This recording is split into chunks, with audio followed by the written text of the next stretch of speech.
Hey guys, how's it going? Hope you're doing well. My name is Crown, and today I'm going to read you some very interesting stories that I hope that you're gonna love. And now, without further ado, let's go!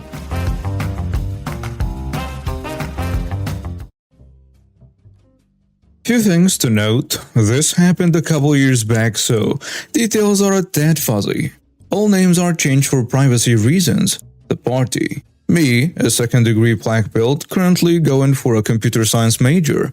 Matt, metalhead going mechanical engineering major. Morgan, childhood friend and savage roaster going software engineering.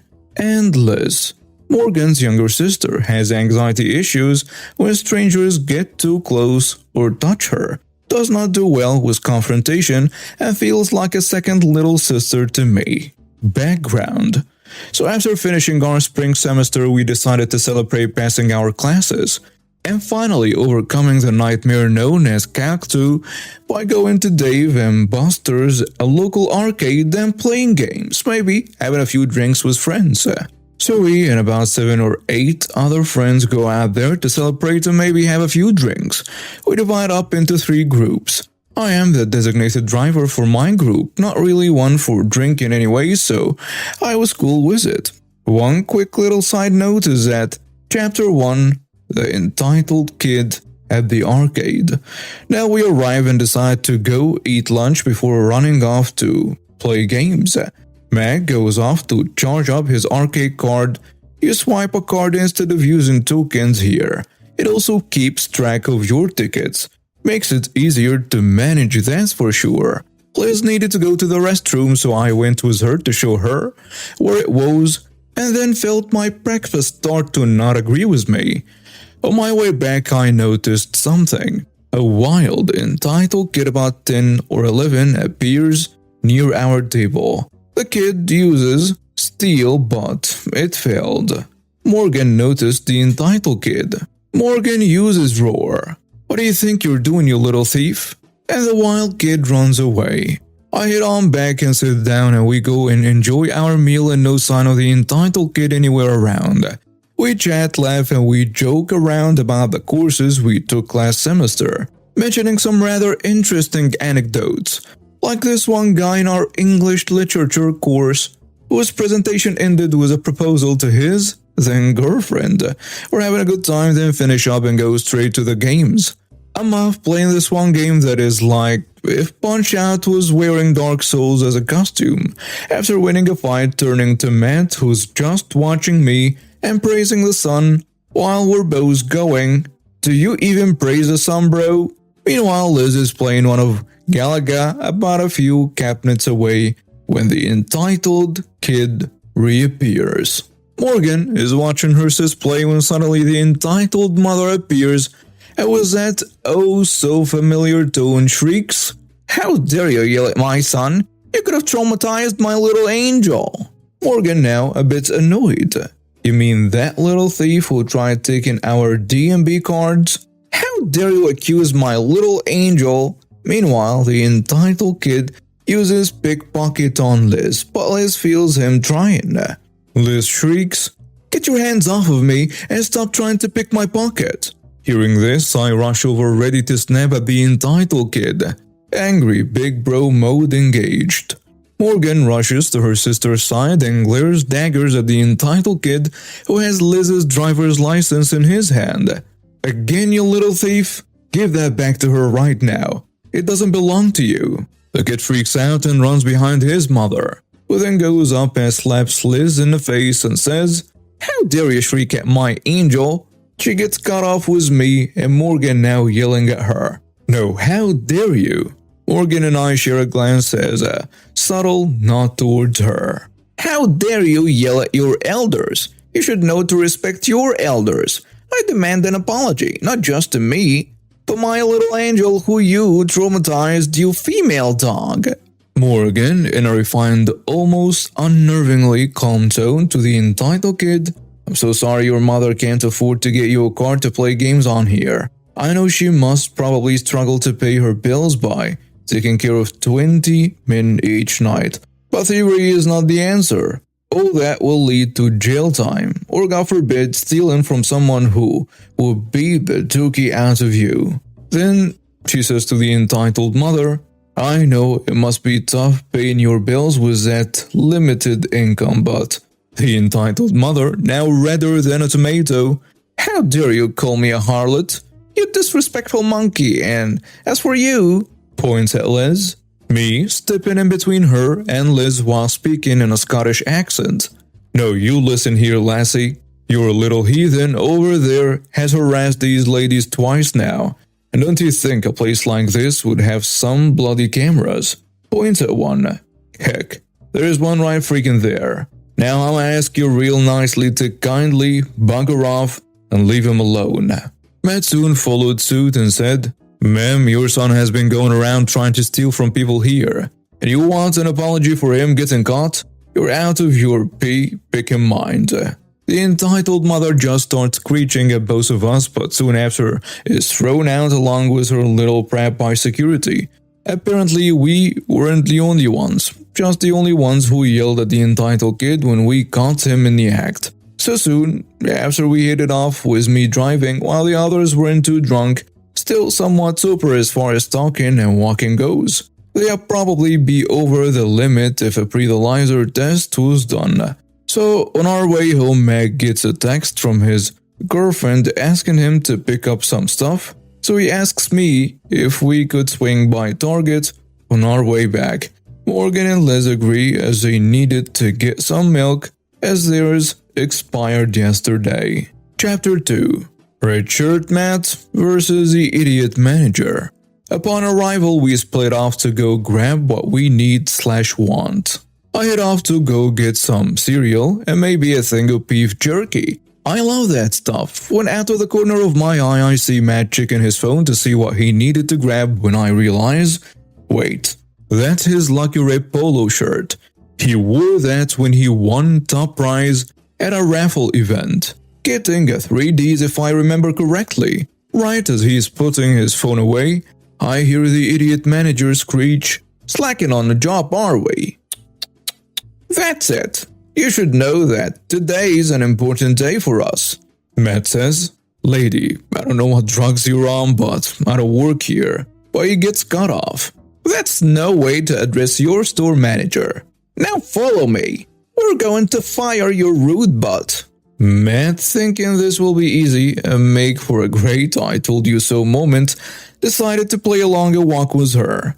When the incompetent manager tried to snatch his phone, he just held it above her head and kept it out of reach, annoying her to no end. They of course get to the manager's office when she wants his name. What is your name? I don't work here. The manager, more annoyed now, don't give me that back sass. Tell me your name. No, I do not work here. The manager, now screaming, Yes you do. Now give me your name. Matt X here. The manager checks and it comes back negative. You think this is funny, don't you? It says you don't work here. Give me your real name now. So he tells her his full name. But the manager just loses her cool but decides to call in security to handle this. The security guy says, What did this one steal? The manager says, Time. I saw him goofing off on his phone, wasting company time. I've got to get back out there and keep a sharp eye out for any more lazy bums. You know how important our guest is, right? Without even giving the security guard a chance to respond, she storms off in a huff. The security guard asks, Name? Matt just hands him his ID and says, Does not work here. The security guy checks, rechecks, and checks once more only to find no record of him. It would appear you don't work here, or at any of our stores. Yeah, your crazy harpy of a manager just grabbed me while I was picking up some things my girlfriend wanted me to get, screeching about how employees shouldn't be on their phones, then dragging me back here. The security guard soon let Mac go and was going with him to tell the entitled manager that he does not work here at all when they arrive on a scene. So I'm off doing my shopping after Mac gets dragged off. I text his girlfriend to let her know what happened and ask what she needed him to pick up so that I can just pick it up for him. After getting that, I rendezvous with Morgan and Liz and we head to the electronics section. En route, we come across a sweet old lady struggling to reach something on a top shelf. Me, being the tallest out of the group, went to get it for her. The old lady thanks me and asks if I knew where the mouthwash was. I go and lead her to it, knowing they put it on a high shelf, and of course help her get the kind she wants. Shortly after helping her, we're just a bit past the staff-only door Matt's behind.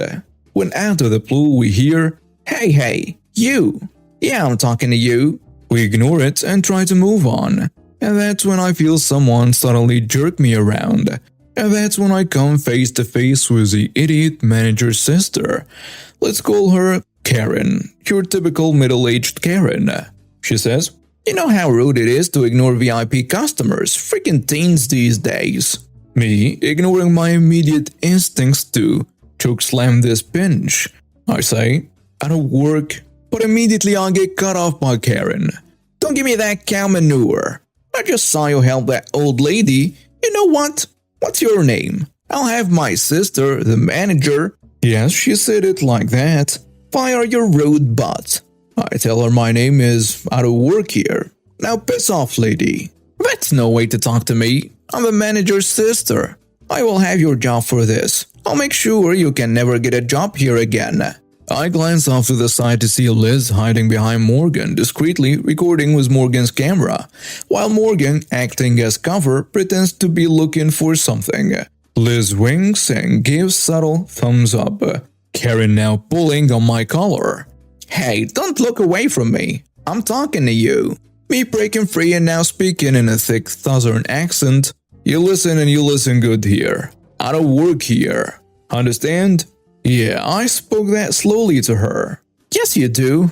"Ha, are all you employees so lazy?" Me, now in a more mocking tone in Japanese. "You are really stupid, aren't you?" Side note, I'm half Japanese, mom's full Japanese, and I learned a bit German, French, and Spanish from various family friends and co-workers my dad introduced me to, mostly for networking. Karen visibly confused and angry. "Don't you mock me in Chinese, you racial slur." Me, in angry German. "You are the dumbest person I've ever had the displeasure of meeting." Karen stumbles back, startled at the tone I guess, and bumps her head against the shelf. Then she yells, "How dare you throw me against the shelf?" That's it. I've had it with rude employees disrespecting me. She then lunges at me, throwing a white punch against a second-degree black belt. I dodge. Another punch. Dodged. And a third. This one is rather weak looking with very poor form. Thumb inside the fist. Bad move. I decide screw it and praise for the weak punch. Take the hit. Barely felt a thing, but I hear a crack. "Now you've done it. So are you going to apologize now?" She then opens her hand to notice her nail broke. Pro tip, never put the thumb in a fist. Always below the fist. Otherwise, you're risking crushing your thumb on impact with something or someone. Karen now screams, "You donkey! You broke my nail. I just had that done today." She then throws a gut punch, this time learning her lesson and having the thumb out of her fist. I catch it, then apply pressure to the fingers. You see, there is this real fun technique wherein you can apply pressure to the fingers, pushing in like you're pushing the fingernail into the knuckle and down, fingertips deeper into the palm/hand, which causes immense pain and feels like your hand is being crushed. Me, in an annoyed tone, "Yari yari daze." Translation, good grief, and yes, this is a JoJo reference. I like that anime. Within seconds she's screaming that it hurts and wants me to stop. Me, in an angry tone, "Now I'm going to let you go. Step back and don't try this dookie again, otherwise I'll introduce my shoe to your arse. Then give your face a real intimate relationship with the ground. Got it?" She just nods and jumps back after I let go, then tries to hit me with her purse. I dodged and it got caught on some stuff. Only a few seconds later do Matt and the security guard arrive, originally heading past us to go find the idiot manager. "What's going on here?" the security guard asks. Karen noticing the security guard, she says, "Oh, thank God you're here, security guard. This thug tried to rob me." I say, "Yeah, bloody right, you crazy witch. You tried to assault me when I told you I don't freaking work here. He broke my nail and tried to break my hand." Morgan says, "Lady, we saw the whole thing. You threw 3 punches before he even decided to fight back. The idiot manager now arriving with 2 officers. That's the one. Arrest him." Me, gesturing to Morgan while putting my arms behind my head and stretching. She has the whole thing recorded. Watch that first. Both police officers watched the recording and asked me if I wanted to press charges. I shrugged and said, "Nah, too much work involved." Man then pipes up. So this crazy harpy points at the entitled manager, dragged me off to her office thinking I worked here, ignoring every time I said I don't work here.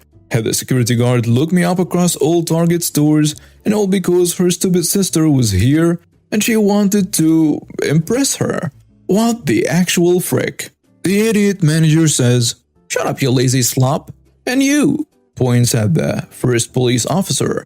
"Arrest both of them now." The officer tells her, "Ma'am, the only one who'll be arrested today will be her." Gestures towards Karen for aggravated assault. The idiot manager then gets into a heated argument with him about it, and even scratches him while screaming that he should arrest that rude man. The idiot manager was about to get cuffed when Karen struck the officer in the back with her purse. Both Karen and the entitled manager got arrested for assaulting an officer. The aftermath.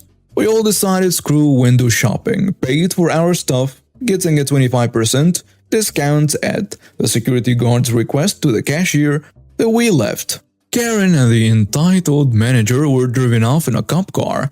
Don't know what specifically happened next or for how long they were gone.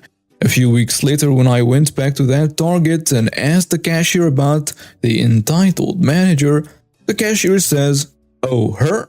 Yeah, she no longer works here. After a situation with her sister and her harassing customers and even attacking an officer, she got blacklisted." And that's the story of how in one day my friends and I dealt with an entitled mom, a power-hungry manager, and her entitled sister. No clue what happened to the entitled mother besides getting banned from that DMB. I used to manage a high-volume single-location restaurant in the Bay Area. I was an assistant manager there, front of house. We had a chef at the time who was extremely hard-headed, even by chef standards. He made mistakes all the time but always had an excuse and never wanted any criticism. I was in charge of ordering for the front of the house and bar, and he was in charge of ordering for the kitchen. We ordered a lot of things from the same supplier so we could see each other's items in the order before it got finalized. One day I'm going through the order to see if I missed any of what I needed, and I noticed there is 20 cases of red onions. We don't carry red onions, but frequently order small quantities of things for private events with specific menu items. I assume he meant 20 red onions by each, so I called him up to clarify before changing it. "Hey, good evening. I think you added too much onions to the order. It should be, why are you telling me what I need? You don't know what I need. I know what I need. Leave it alone and don't call me on my day off." Cue malicious compliance. He's off Sunday and Monday, and this is Sunday. I leave it alone, and the order O2 submits for next day delivery. Since deliveries come on Monday morning, the person who signs for it is usually a prep cook, not anyone in a decision-making role. So I know that the 20 cases will very likely be accepted, since the kitchen staff knows not to bother the chef on his days off. I roll in around 1 p.m. to close, and there's 20 cases of onions just packed anywhere there is room. Each case for context is about 2 foot by 1 foot by 1. It's ridiculous. I say nothing and continue running that shift. My GM was pissed when he found out we have 20 cases of an ingredient we don't even carry, when in fact my intuition was correct. We needed about 20 onions for a private event later that week. Chef never said a word about it to me, but he's not a chef there anymore, which is for the best. And now we have reached the end of today's stories. Thank you for watching and see you next time.